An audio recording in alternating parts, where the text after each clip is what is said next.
So, if you're watching this video right now, anong lalabas sa zodiac sign dito? Magiging masaya ka ba? This February 14. So, this reading is for today. Kailan ko ito ma-upload? Till February 14. Okay? So, magiging masaya ka ba sa Valentine's Day? Taurus. So, Taurus, magiging masaya ka ba sa Valentine's Day?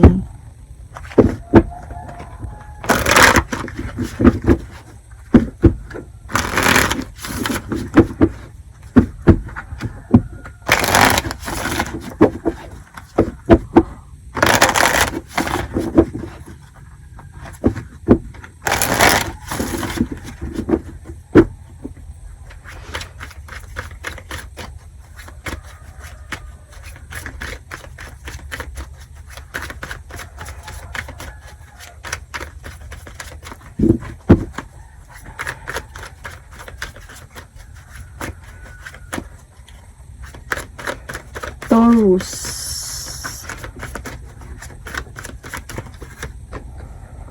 Wow, Taurus.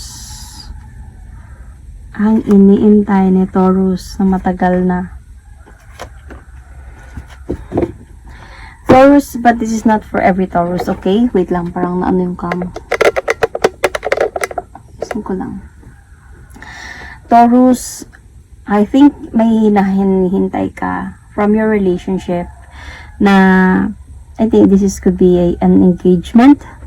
So, may nakikita kasi ako dito, Taurus, na you are dealing with a past person.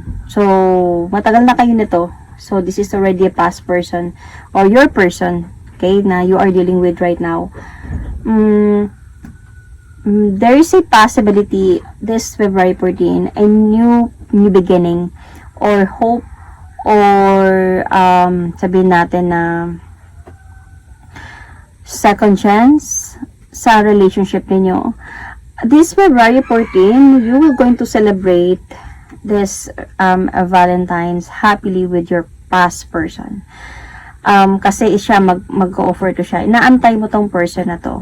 Parang, I don't know if, I think hindi mo expect to siya na dadating this February 14. Nag-away kasi kayo nito. And then, biglang parang nagkaroon ng imbalance yung relationship ninyo. So, namimiss mo siya, inaantay mo pa rin siya. This February 14, I think, magpaparamdam siya, mag-o-offer siya sa'yo ng new beginning pagkaayos. Because there is a celebration, this is a happy Valentine's Day.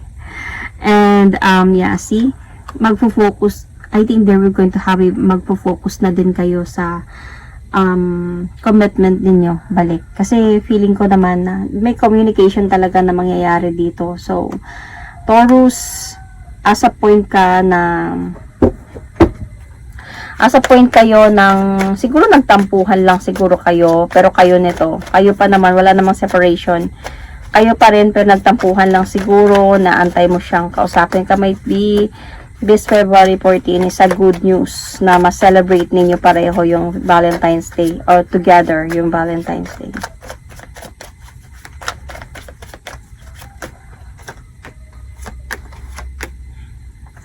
So, Taurus, I think as a point lang ng may umiwas lang siguro nagtalo lang talaga kayo, tapos yung isa dito is parang umiwas lang para wala na lang away, parang ganun, iwas na lang siya para wala na lang away, pero nagkaroon siguro dito ng mga confusions, unsureness, parang ganyan. So, but then matagal na kasi kayo nito, Taurus. I think you really still love this person. Ang pinaka nakikita ko lang talaga dito is yung selosan siguro. Nagselos, nasaktan, may nalaman siguro, hindi sinabi, mga ganong mga bagay lang talaga sa relasyon. Pero nakikita ko pa din dito yung pag-ayos. This February 14, maayos din kayo. You really love this person. Or this person do love you as well.